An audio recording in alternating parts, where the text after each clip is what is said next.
ආයුබෝවන් සුබ දවසක්. Language Crown YouTube channel එකේ අද මම ඔයාලට කියලා දෙන්නේ ඉතාලි භාෂාවේ නිපාත පද ගැනයි. අපි මුලින්ම නිපාත පදයක් කියන්නේ මොකක්ද කියලා මතක් කරගමු.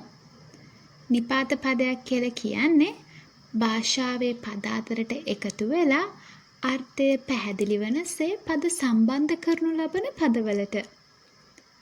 ඉතාලි භාෂාවේ මේ නිපාත පද හඳුන්වන්නේ le preposizioni කියලා. le preposizioni. මේවා ප්‍රධාන කොටස් දෙකකට වෙන් කරනු ලබනවා. පළවෙනි කොටස තමයි preposizioni semplice. preposizioni semplice. දෙවෙනි කොටස තමයි preposizione articolate. preposizioni articolate.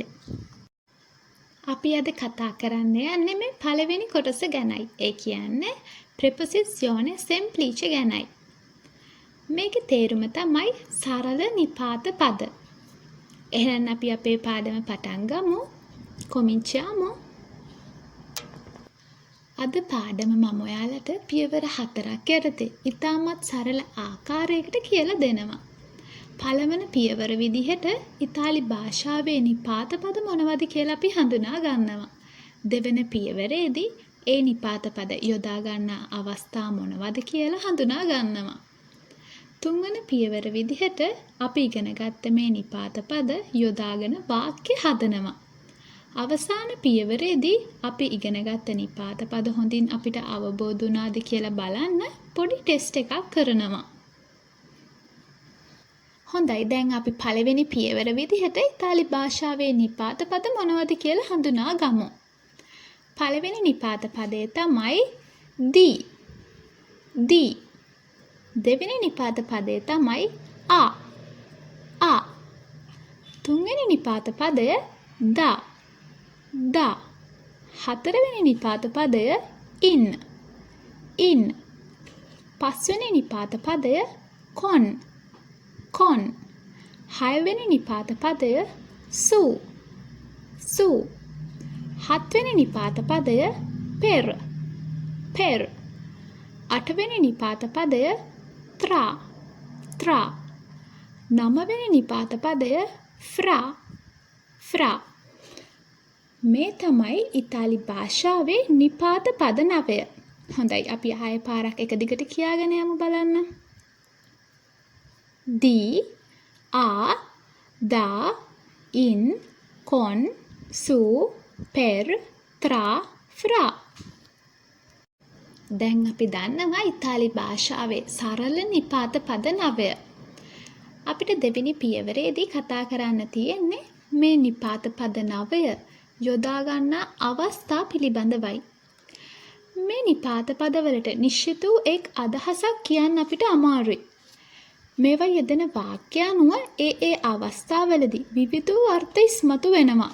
මේවා යොදා ගන්නා අවස්ථා කිහිපයම අවබෝධ වුණාට පස්සේ ඔයාලට පුළුවන් ඒ වාක්‍යවල නිවැරදි අදහස දැනගන්න. අපි දැන් මේ එක් නිපාත පදය අරගෙන ඒවා භාවිතා වන අවස්ථා මොනවද කියලා බලමු. අපේ පළවෙනි නිපාත පදය තමයි di කියන නිපාත පදය. ඉංග්‍රීසි භාෂාවෙන් අපි හඳුන්වන of, from, about කියන අදහසම තමයි මේ ඉතාලි භාෂාවේ di කියන නිපාත පදයෙන් අදහස් වෙන්නේ. දැන් අපි බලමු මේ di කියන නිපාත පදය භාවිතා වන ප්‍රධාන අවස්ථා 7ක් ගැන. පළවෙනි අවස්ථාව තමයි යම් දෙයක අයිතිය හඟවන්න. අපි මේ di කියන නිපාත පදය යොදා ගන්නවා.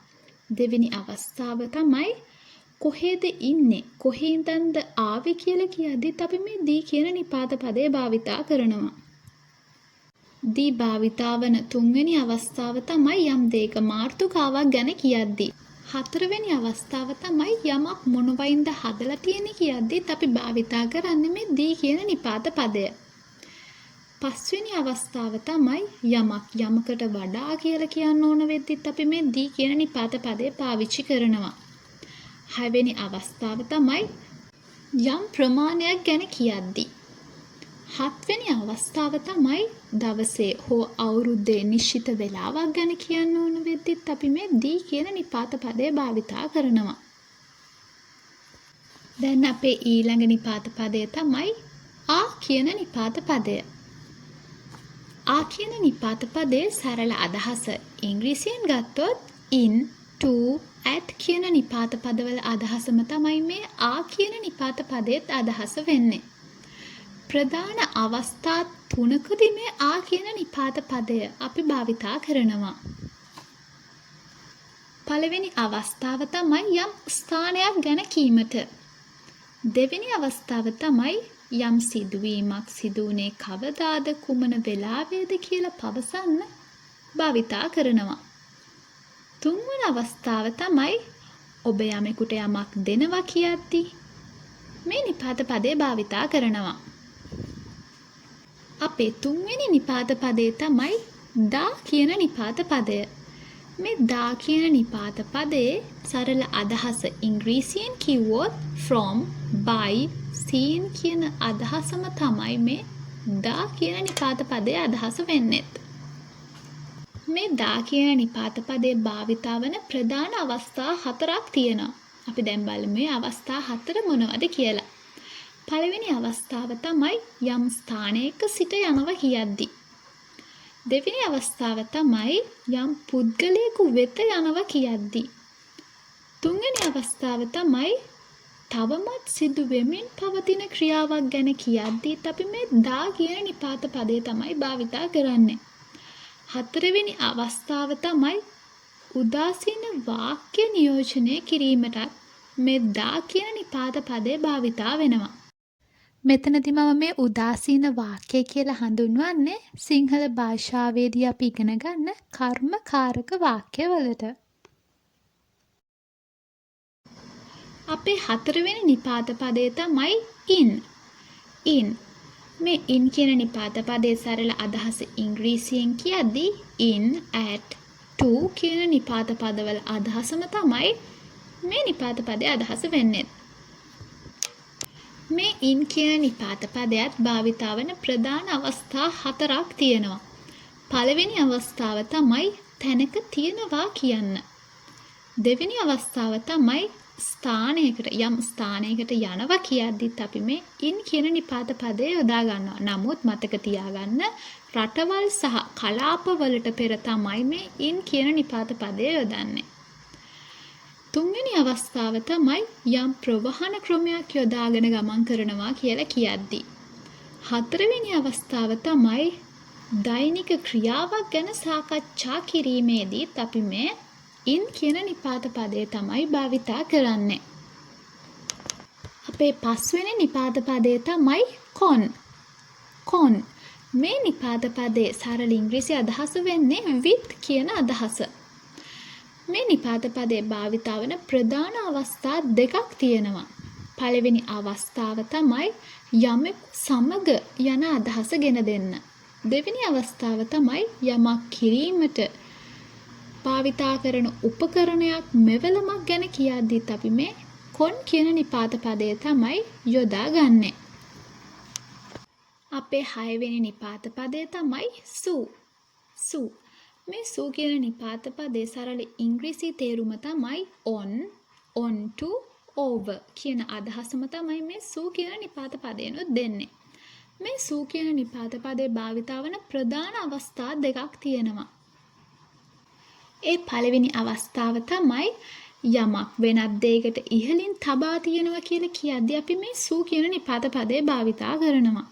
දෙවෙනි අවස්ථාව තමයි යම් මාතෘකාවක විෂයක් ගැන කියද්දීත් අපි මේ sue කියන නිපාත පදේ තමයි භාවිතා කරන්නේ. අපේ 7 වෙනි නිපාත පදේ තමයි per. per. මේ per කියන නිපාත පදයේ සරල ඉංග්‍රීසි අදහස කිව්වොත් for, by, because of කියන නිපාත පදවල අදහසම තමයි මේ per කියන නිපාත පදේනොත් අදහස් වෙන්නේ. මේ නිපාත පදයේ භාවිතා වන ප්‍රධාන අවස්ථා 3ක් තියෙනවා. පළවෙනි අවස්ථාව තමයි අවසාන ගමනාන්තයට ළඟා වීමේදී පසු කරගෙන යන ස්ථාන ගැන කියද්දී. දෙවෙනි අවස්ථාව තමයි යමක් සඳහා හේතුවක් කියද්දීත් අපි මේ per කියන නිපාත පදය තමයි භාවිතා කරන්නේ. තුන්වෙනි අවස්ථාව තමයි දැනටමත් අවසන් කරලා තියෙන ක්‍රියාවක් ගැන කියද්දීත් අපි මේ per කියන නිපාත පදය භාවිතා කරනවා. අපේ 8 වෙනි නිපාත පදය තමයි tra. tra. මේ නිපාත පදයේ අදහස වෙන්නේ between, among කියන අදහස. මේ නිපාත පදයේ භාවිතා වන අවස්ථා දෙකක් තියෙනවා. පළවෙනි අවස්ථාව තමයි යම් ස්ථාන දෙකක් හෝ යම් දේවල් දෙකක් මැද පිහිටා ඇති දෙයක් ගැන කියද්දී අපි මේ ත්‍රා කියන නිපාත පදය භාවිතා කරනවා. දෙවන අවස්ථාව තමයි යම් අදහස් ගොඩක් අතරින් විකල්පයක අදහසක් ගැන කියද්දිත් අපි මේ ත්‍රා කියන නිපාත පදය තමයි භාවිතා වෙන්නේ. අපේ අවසාන නිපාත පදය තමයි ෆ්‍රා. මේ ෆ්‍රා කියන නිපාත පදයේ අදහස ත්‍රා නිපාත පදයේ අදහසටම සමානයි. ඉතින් ත්‍රා ෆ්‍රා කියන නිපාත පද දෙකම එකම අදහස තමයි ගෙන දෙන්නේ. ඒ කියන්නේ අපිට ත්‍රා කියන නිපාත පදේ භාවිතා කරන අවස්ථාවලදීත් ෆ්‍රා කියන නිපාත පදේ භාවිතා කරන්න පුළුවන්. හොඳයි, දැන් අපේ දෙවෙනි පියවර ඉවරයි. ඒ පියවරේදී අපි නිපාත පද භාවිතා වන අවස්ථා පිළිබඳ පැහැදිලි අවබෝධයක් ලබා ගත්තා. දැන් අපි තුන්වන පියවර විදිහට ඒ නිපාත පද යොදාගෙන වාක්‍ය හදන්න තමයි යන්නේ.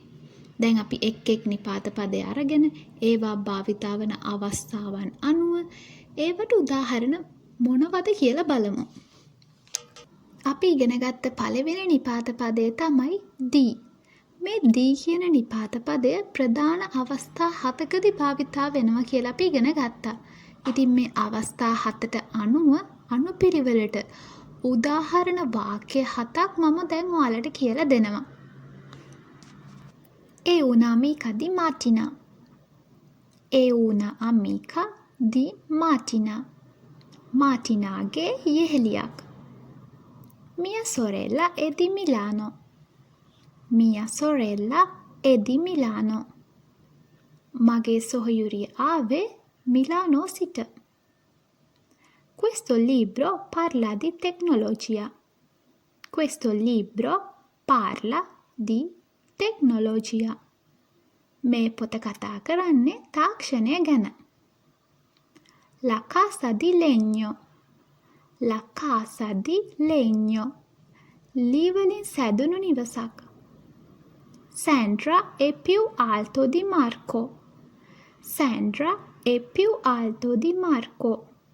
Sandra Marcoට වඩා උසයි. Un edificio di 20 piani. Un edificio di 20 piani. මහල් 20ක් සහිත ගොඩනැගිල්ලක්. Era una fredda mattina di dicembre. Era una fredda mattina di dicembre. December මාසයේ සීතල උදෑසනක් තිබුණා. අපි දෙවෙනියට ඉගෙන ගත්තේ ආ කියන නිපාත පදය. මේ ආ කියන නිපාත පදයේ භාවිතා වන ප්‍රධාන අවස්ථා 3ක් ගැන අපි කතා කරා.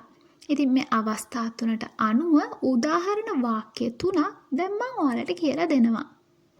Maria è a Roma. Maria è a Roma. Maria ඉන්නේ රෝම් වල. A che ora torni? A che ora torni? ඔයා කීයටද එන්නේ? Ho dato il mio numero di telefono a Claudia. Ho dato il mio numero di telefono a Claudia. මම මගේ phone number එක ක්ලවුඩියාට දුන්නා. ඊළඟ නිපාත පදය තමයි දා. මේ දා කියන නිපාත පදය අපි ප්‍රධාන අවස්ථා 4කදී භාවිතා වෙනවා කියලා කතා කරා. දැන් අපි බලමු ඒවට උදාහරණ මොනවද කියලා. Il treno è arrivato ora da Milano. Il treno è arrivato ora da Milano. මේ කෝච්චිය දැන් ආවේ මිලානෝ සිට. Nel pomeriggio vado da Marco. Nel pomeriggio vado da Marco. අද හවසට මම මාර්කෝ වෙත යනවා. Vivo in questa casa da 5 anni. Vivo in questa casa da 5 anni. මම මේ ගෙදර අවුරුදු 5ක් සිට ජීවත් වෙනවා. Questa torta è stata preparata da mia sorella. Questa torta è stata preparata da mia sorella. මේ කේක් එක මගේ සහෝදරිය විසින් හදනු ලැබුවා. අපේ ඊළඟ නිපාත පදය තමයි ඉන් කියන නිපාත පදය. මේ නිපාත පදයත් භාවිතා වන ප්‍රධාන අවස්ථා 4ක් ගැන කතා කරා. ඉතින් මේ අවස්ථා 4ට අනුව උදාහරණ වාක්‍ය 4ක් දැන් මම ඔයාලට කියලා දෙනවා.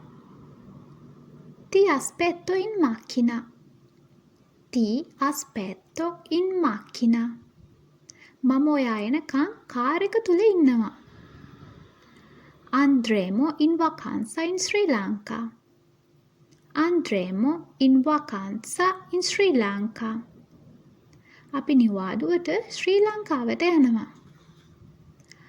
Andro in macchina. Andro in macchina. මම යනවා කාර් එකේ. In serata telefonero a Luca. In serata telefonero a Luca. අද හවසට මම ලූකට කතා කරනවා. පස්වෙනි නිපාත පදයේ විදිහට අපි ඉගෙන ගත්තේ කොන් කියන නිපාත පදය. මේ කොන් කියන නිපාත පදය ප්‍රධාන අවස්ථා දෙකකදී භාවිතා වෙනවා කියලා අපි ඉගෙන ගත්තා. දැන් බලමු අපි ඒවට උදාහරණ වාක්‍ය මොනවද කියලා. Vieni con me. Vieni con me. මාත් සමග එන්න. Non scrivere con la penna rozza. Non scrivere con la penna rozza. රතු පාට පෑනෙන් ලියන්න එපා. ඊළඟ නිපාත පදය තමයි සූ. සූ කියන නිපාත පදයත් ප්‍රධාන අවස්ථා දෙකකදී භාවිතා වෙනවා කියලා ඉගෙන ගත්තා. දැන් බලමු අපි ඒවට උදාහරණ මොනවද කියලා. La penna è sul tavolo. La penna è sul tavolo. පෑන මේසය උඩ. Ho ragionato su quel problema tutta la notte. Ho ragionato su quel problema tutta la notte. මම මේ ප්‍රශ්නය ගැන මුළු රෑ පුරාවටම කල්පනා කෙරුවා. අපේ 7 වන නිපාත පදය තමයි පෙර් කියන නිපාත පදය. මේ නිපාත පදය ප්‍රධාන අවස්ථා 3කදී භාවිතා වෙනවා කියලා අපි ඉගෙන ගත්තා. දැන් ඒවට උදාහරණ වාක්‍ය ඉගෙන ගමු. Vado a Parigi passando per Milano. Vado a Parigi passando per Milano. මම මිලානෝ පසු කරමින් පැරිස් යනවා. Mi sono trasferito a Roma per lavoro. Mi sono trasferito a Roma per lavoro. මම මගේ ජොබ් එක නිසා රෝමයට යනවා. Siamo stati al telefono per 3 ore. Siamo stati al telefono per 3 ore. අපි පැය 3ක් පුරාවට දුරකථනයෙන් කතා කරා. අපිට ඊළඟට ඉගෙන ගන්න තියෙන්නේ මේ ත්‍රා සහ ෆ්‍රා කියන නිපාත දෙකට උදාහරණයි. අපි කලින් කතා කරා මේ ත්‍රා හා ෆ්‍රා කියන නිපාත පද දෙකම භාවිතා වෙන්නේ එකම අවස්ථාවලදී කියලා. හොඳ අපි දැන් බලමු ඒ අවස්ථා දෙකට උදාහරණ මොනවද කියලා. È il migliore fra tutti gli studenti. È il migliore fra tutti gli studenti. සිසුන් අතරින් හොඳම ඔහුයි. හොඳයි දැන් අපි 3 වෙනි පියවරත් ඉගෙනගෙන ඉවරයි. අපි භාෂාවක් ඉගෙන ගන්නේ අපේ අදහස නිවැරදිව අනෙක් අයට තේරුම් යන ආකාරයට ප්‍රකාශ කරන්න. ඉතින් එම ක්‍රියාවලියට මේ නිපාත පද කොච්චර වැදගත් වෙනවද කියලා දැන් ඔයාලට පැහැදිලි වෙන්න ඇති. දැන් අපි බලමු මේ ඉගෙනගත්ත දේවල් අපිට කොච්චර හොඳට වැටහුණාද කියලා මේ පුංචි ටෙස්ට් එක කරලා. මම දැන් ඔයාලට වාක්‍ය 8ක් දෙනවා. ඒ වාක්‍ය 8 නිපාත පදේ එන්න ඕන තැනට හිස් තැනක් තමයි තියෙන්නේ. ඉතින් මේ වාක්‍ය 8ම මම කියලා ඉවරුණාට පස්සේ ඔයාලට පුළුවන් වීඩියෝ එක නවත්තලා ඒ හිස් තැන් ටික පුරවන්න. ඊට පස්සේ ආයෙ වීඩියෝ එක ප්ලේ කරලා නිවැරදි උත්තර බලලා ඔයා කොච්චර උත්තර ප්‍රමාණයක් නිවැරදිව ලියලාද කියලා පරීක්ෂා කරගන්න පුළුවන්. පළවෙනි වාක්‍ය. Sto leggendo un libro Histena Martin Luther King. දෙවෙනි වාක්‍ය. Ho studiato pianoforte Histena 4 anni.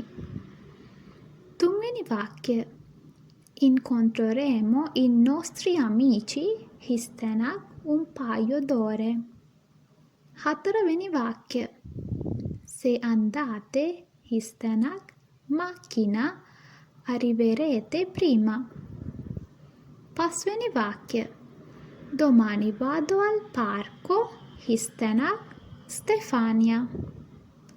හයවෙනි වාක්‍ය. Sento freddo perché indosso una camicia Histena seta. හත්වෙනි වාක්‍ය. Si trasferiranno Histena Vienna l'anno prossimo. අටවෙනි වාක්‍ය. Questa sera non torno qui perché dormo Histena Frederica. දැන් මම නිපාත පදයත් එක්ක සම්පූර්ණ වාක්‍ය කියලා පෙන්වන්න. දැන් ඔයාලේ උත්තර චෙක් කරගන්න වෙලාව. පළවෙනි වාක්‍ය. Sto leggendo un libro su Martin Luther King. දෙවෙනි වාක්‍ය. Ho studiato pianoforte per 4 anni. තුන්වෙනි වාක්‍ය. Incontreremo i nostri amici tra un paio d'ore. හතරවෙනි වාක්‍ය. Se andate in macchina arriverete prima. පස්වෙනි වාක්‍ය. Domani vado al parco con Stefania. හයවෙනි වාක්‍ය. Sento freddo perché indosso una camicia di seta. හත්වෙනි වාක්‍ය. Si trasferiranno a Vienna l'anno prossimo. අටවෙනි වාක්‍ය. Questa sera non torno qui perché dormo da Frederica. ඔන්න දැන් අපි ඉතාලි භාෂාවේ සරල නිපාත පද ගැන පැහැදිලි අවබෝධයක් ලබාගෙන ඉවරයි. එහෙනම් මේ වගේම වැදගත් පාඩමකින් අපි නැවතත් ඉක්මනින් හමු වෙමු. Ciao ciao! Ci vediamo presto!